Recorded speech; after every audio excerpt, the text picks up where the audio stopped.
Harga emas menguat pada hari Kamis mencapai level tertinggi dalam lebih dari 1 bulan setelah keputusan The Federal Reserve memangkas suku bunga mendorong pelemahan dolar Amerika Serikat.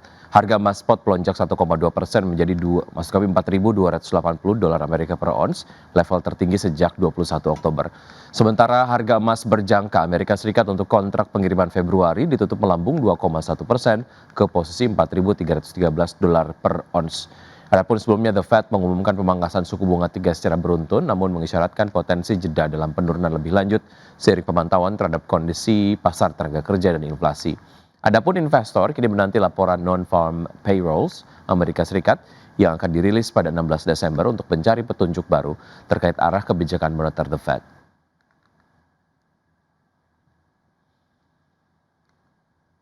Selanjutnya, pemirsa dari bursa global, bursa saham Wall Street berakhir variatif pada perdagangan di hari Kamis dengan S&P 500 dan juga Dow Jones Industrial Average yang membukukan rekor penutupan tertinggi. Didorong respon positif pasar terhadap update kebijakan The Fed yang lebih dovish dari perkiraan. Pada perdagangan di hari Kamis, Dow Jones Industrial Average melonjak 1,34% ke level 48.704, S&P 500 naik 0,21% ke level 6.901, sementara itu sebaliknya indeks Nasdaq Composite turun 0,25% ke posisi 23.593. Dari bursa Amerika kita ke bursa Eropa, pemirsa. Bursa ekuitas Eropa menguat pada hari Kamis mengakhiri rangkaian sesi yang lesu setelah investor menyambut baik keputusan The Fed memangkas suku bunga dan mencermati kebijakan terbaru dari Swiss National Bank.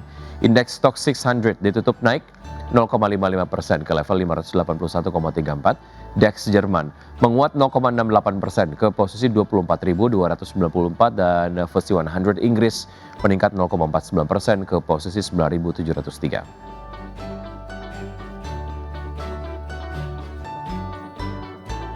PT Agung Podomoro Land Tbk menjual 100% saham di dalam PT Karya Pratama Propertindo yang tercatat sebagai pemilik dan pengelola Hotel Sofitel Bali Ubud. Ya, manajemen perusahaan menyebut transaksi penjualan memiliki dampak positif terhadap kegiatan operasional dan kondisi finansial perusahaan.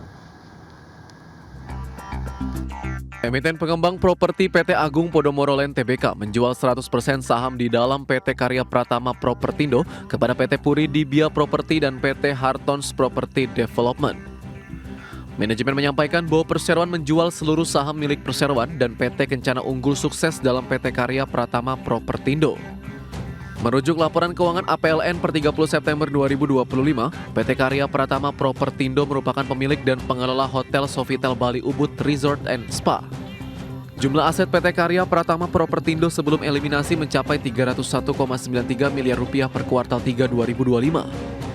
Manajemen menyebut transaksi penjualan memiliki dampak positif terhadap kegiatan operasional dan kondisi finansial Perseroan, di mana secara keuangan akan menambah posisi kas Perseroan untuk mendukung operasional dan pengembangan usaha Perseroan serta akan mengurangi beban utang Perseroan. Selama periode 2017 hingga 2024 total terdapat 7 aset hotel, mal dan tanah yang telah dijual Perseroan dengan nilai sekitar 14 triliun rupiah. Sebagian besar hasil penjualan digunakan untuk membiayai proyek ataupun membayar kewajiban utang.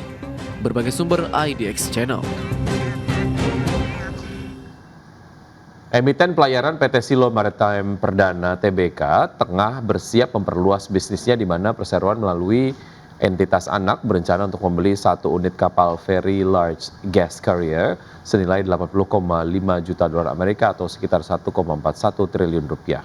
Ya, Direktur PT Silo Maritime Perdana Tbk Hans Raymond Eka Jaya menjelaskan bahwa rencana pembelian kapal tersebut dilakukan oleh entitas anak yang telah memperoleh fasilitas kredit dari perbankan pada 10 Desember 2025. Hans mengatakan penyelesaian transaksi masih menunggu pemenuhan persyaratan yang tercantum dalam Memorandum of Agreement. Namun, manajemen optimistis rencana akuisisi kapal ini akan memberi dampak strategis bagi Perseroan. Manajemen menilai ekspansi armada ini akan meningkatkan kapasitas angkut, memperluas jangkauan pasar, dan membuka peluang penguatan pendapatan berkelanjutan di tengah meningkatnya permintaan pengangkutan gas. Adapun Perseroan memastikan bahwa rencana pembelian kapal dan fasilitas pinjaman ini tidak memberikan dampak negatif terhadap kegiatan operasional, legal maupun keberlanjutan usaha Perseroan.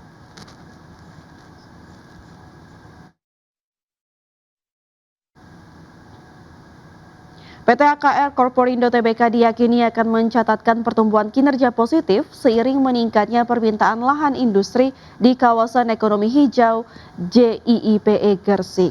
Ya, pengembangan fasilitas kimia oleh Golden Elephant menjadi pendorong utama optimisme ini. Penambahan investasi dari Golden Elephant di KEK JIIPE Gresik mengukuhkan posisi kawasan tersebut sebagai destinasi strategis bagi produsen global. Akra menyerahkan tambahan lahan 20 hektar untuk pengembangan fasilitas kimia ramah lingkungan, termasuk produksi melamin, asam nitrat, dan amonium nitrat. Perusahaan asal Tiongkok itu juga tengah mengkaji pembangunan fasilitas amonia dan urea sintetis. Manajemen Akra menargetkan penjualan lahan 80 hingga 100 hektar di JIIPE pada tahun 2025.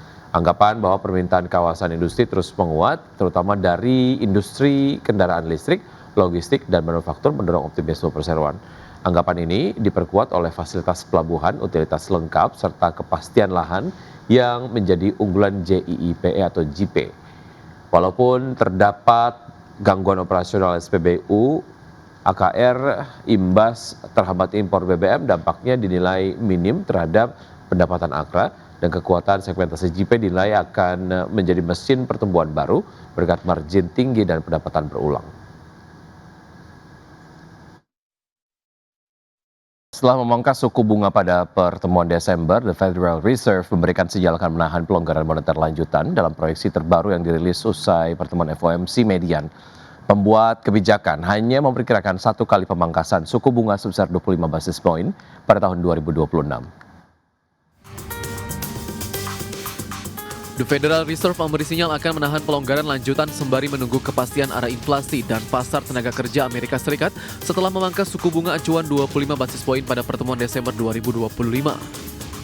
Dalam proyeksi terbaru yang dirilis usai pertemuan Federal Open Market Committee, median pembuat kebijakan hanya memperkirakan satu kali pemangkasan suku bunga sebesar 25 basis poin pada 2026, tidak berubah dari proyeksi September lalu. Sementara itu, inflasi diproyeksikan melandai ke sekitar 2,4% pada akhir 2026, seiring pertumbuhan ekonomi diprediksi menguat di atas tren menjadi 2,3%, sedangkan tingkat pengangguran bertahan moderat di kisaran 4,4%. Bahasa yang digunakan tersebut sebelumnya kerap menjadi sinyal jeda kebijakan moneter, berlawanan dengan ekspektasi pasar yang masih memproyeksikan dua kali pemangkasan suku bunga pada tahun depan. Dalam konferensi pers, Ketua The Fed Jerome Powell menyatakan pihaknya telah memangkas suku bunga sebesar 75 basis poin sejak September dan 175 basis poin sejak September tahun lalu, sehingga level suku bunga saat ini telah berada dalam kisaran luas estimasi nilai netral. Menurutnya, The Fed saat ini berada pada posisi yang baik untuk menunggu dan melihat bagaimana perkembangan ekonomi ke depan. Ia juga menegaskan kebijakan moneter tidak mengikuti jalur yang telah ditentukan. Berbagai sumber IDX Channel.